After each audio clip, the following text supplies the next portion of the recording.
down to the parking lot. That's when somebody tried to rob him and killed the dude. What the hell my 19-year-old cousin gonna try to rob and kill somebody? Bro, we getting money, man. We getting money. That ain't our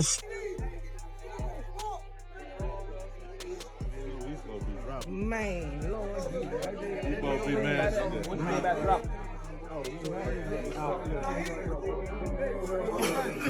That nigga gonna have $1,000 $500,000. Everybody know me, bro. That ain't my stilo, bro. You know what I'm saying? That ain't how I get down, bro. Like, that ain't how none of my people get down. Boosie is drowning in heat right now. Everybody's pointing fingers at him. The streets are whispering, and the word is ugly. Folks say he was the one who called the hit on Duke, the jeweler, and now his name is poison, once respected, now blacklisted from the same place he used to call home. He already got caught slipping once, and if he dares to show up in the hood again, people saying he might not walk out on his own 2 feet. But here's the catch. Boosie is tied in heavy with that mob ties crew, and Duke, he lost his life during one of those loaded dice games, just like what went down with Takeoff. The streets can't stop asking the big question. Did Boosie sacrifice Duke, or is he just the fall guy in some twisted plot he didn't even see coming? Duke's death didn't feel random. It felt planned sharp, like an execution with no mercy.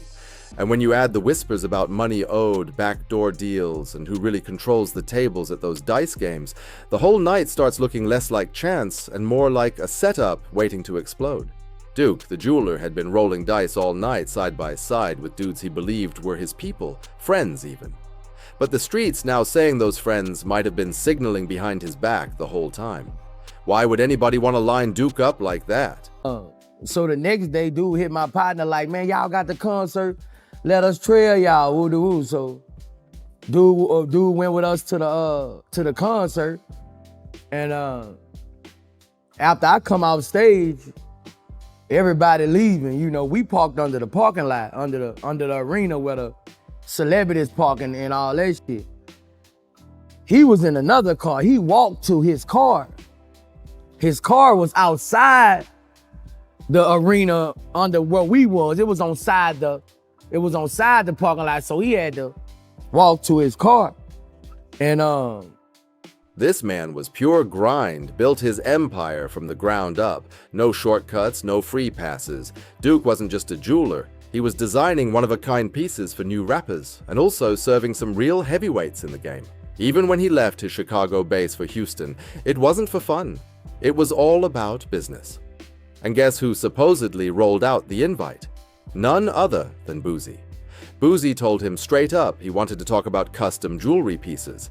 So Duke came ready. $1 million duffel bag, packed with his flashiest designs, all set to make a big move. But what he didn't know was that this trip was going to be his last. That duffel bag, instead of sparking new deals, it would pop up in a way nobody expected. And now people can't shake the thought. Was the bag the bait? Because the same folks who smiled with him at the table were the ones watching every move, and maybe even plotting behind those loaded dice. It was a straight-up setup, and Whack 100, someone who really knows the streets, spilled it all. He didn't bite his tongue, he said. If you ever get invited to a dice game in Houston, especially one hosted by Jay Prince, you better run, because chances of leaving with your cash or even your life are almost zero. And according to him, that's exactly what trapped Duke, the jeweler. He walked right into that pit.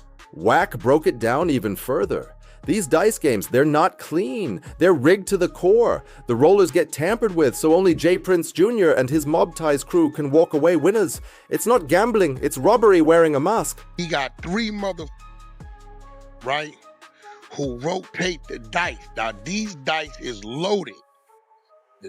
Tell me it's a Wolf, Big Caprice, and watch this, and Little Cam are the loaded dice rotators, right? He said, what? There was a situation that occurred that a certain jeweler around and got past the dice on accident and was hitting on them for a couple hundred. They got irritated about that. I ain't gonna go too far into that story because, right? Boom. The only way they could get their money back was however their money back. He said, but Lil Cam Wolf and Big always wins.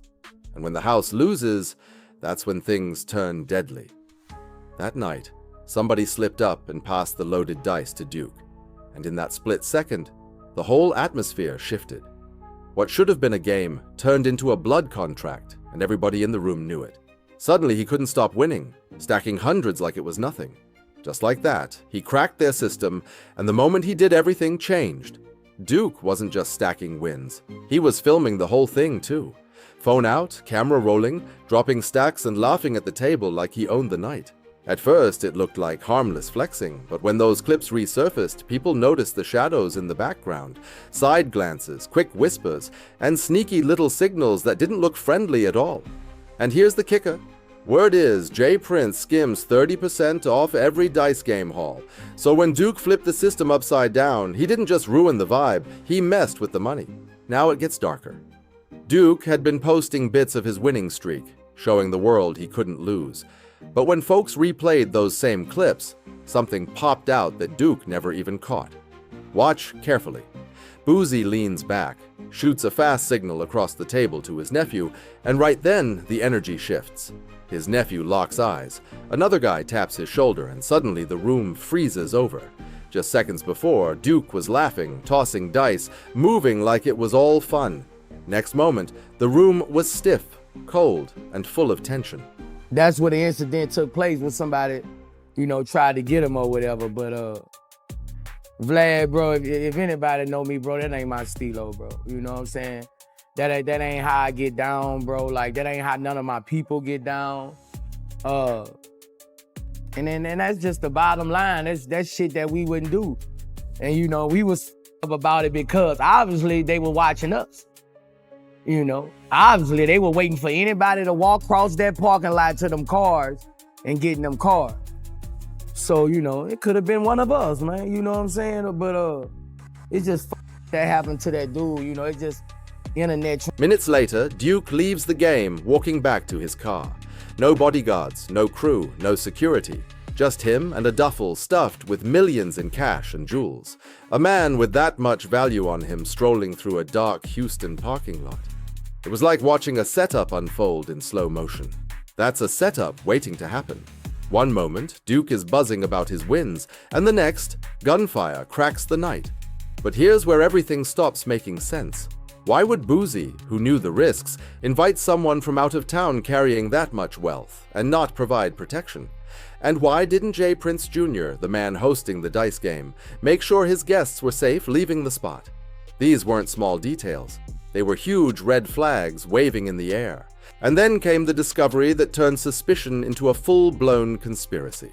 Police hit the scene after hearing Duke was ambushed by robbers, but when they arrived, what they found didn't match the story. Duke was lying in his own blood, chains still on his neck. Think about that. What kind of robber shoots a man down but leaves the most obvious, expensive jewelry untouched? Those same chains Duke wore proudly at Boosie's concert earlier that night were still right there, gleaming under the flashing police lights. But wait, it gets even stranger. The real twist was the missing duffel bag. The same one packed with Duke's unreleased, top-tier jewelry designs.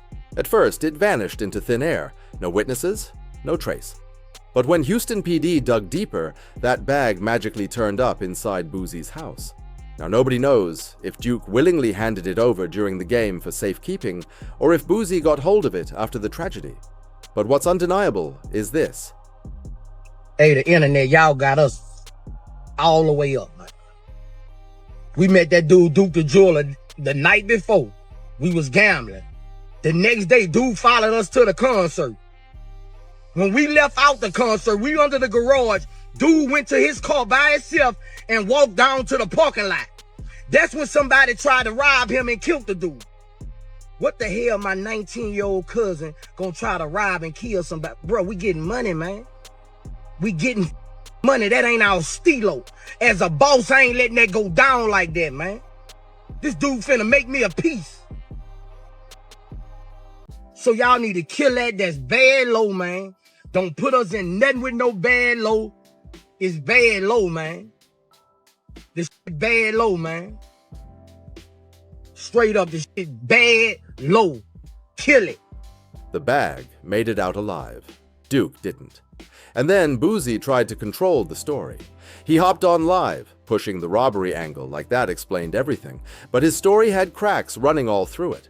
He claimed he barely knew Duke, said Duke was just another jeweler who came around trying to network, and that he walked off after the game on his own. But the streets weren't buying it, because by then, the pieces didn't add up. Why did Boosie invite him personally if he barely knew him? Why was Duke's duffel inside his home? And why was the chain still on Duke's neck when robbers supposedly hit him for his valuables? These weren't small inconsistencies. They were gaping holes in the entire narrative. To make it worse, the whispers about Mob Ty's connections only fueled the fire. Folks pointed out the similarities between Duke's setup and Takeoff's tragedy, dice games, sudden gunfire, valuable items untouched, and the same names floating in the background. For people watching, this wasn't coincidence, this was a pattern. By the time Boosie's live ended, instead of clearing his name, he had only raised more suspicion. Some saw his nervous energy, his constant looking off camera, as a man scrambling to keep his story straight. Others said he slipped up by admitting Duke was carrying millions, something only someone close to him could have known. At the end of the night, all the streets could agree on was this: Duke walked into that game with trust, talent, and $1 million bag. He left in a body bag. And the one man tying every thread together, from the invite to the concert to the bag in his house, was Boosie, and his words sounded more like smoke than truth. But if that's the story, then why did Boosie even invite Duke to a private dice game with some of his own close associates? And think about it, Duke probably wouldn't have even rolled through if Boosie hadn't promised him a custom piece. So essentially, Boosie had Duke flashing $1 million in jewels with zero security, then tried to act like he barely knew the man. Something wasn't adding up, and the streets were noticing. Everybody could see the contradictions stacking like dominoes. On the one hand, Boosie was saying Duke was just another jeweler, a casual acquaintance. But on the other, he admitted Duke had come through specifically because of him, carrying unreleased designs worth millions. That's not a stranger. That's business, that's connection, and that's trust. And let's be real, Boosie didn't look calm or collected when he told his version of events. He looked pale, jittery, like someone who'd just seen a ghost. That's not the reaction of a man with nothing to hide. The way his voice cracked, the way he kept darting his eyes around like he was checking who might be listening, it painted the picture of someone under pressure. Pressure not just from the police, but from the streets, where reputation is everything. By this point, nobody was buying a single word coming out of his mouth. Social media lit up with side-by-side breakdowns of his live stream, frame by frame. People slowed it down, analyzed his tone, his facial expressions, even how many times he touched his face when certain questions came up. The verdict?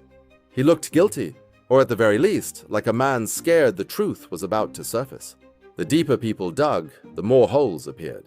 If Duke was supposedly ambushed by random robbers, why did the attack happen right after the dice game? Why did it feel like somebody was waiting for him to step outside?